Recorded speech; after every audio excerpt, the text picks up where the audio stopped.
Welcome to the Banker Lamp. Please enjoy the video. You start by confirming the project sample rate and frame rate match your source. Mismatches cause drift.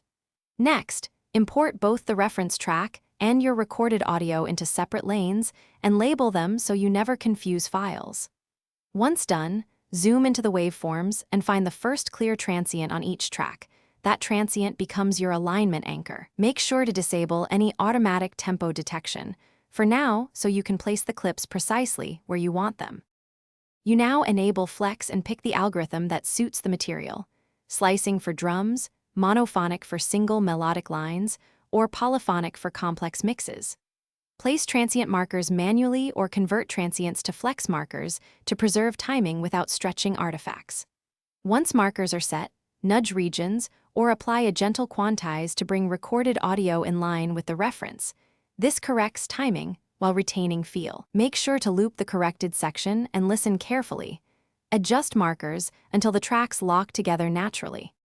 You finish by grouping aligned tracks and performing a phase check to ensure summed audio is clean. Small timing offsets can thin the sound. Once satisfied, bounce in place or export with the same sample rate and bit depth to avoid resampling errors. If you notice drift afterward, first confirm project and file sample rates match, then disable latency-inducing plugins and retry alignment. If problems persist, re-anchor using a different transient or use a short reference.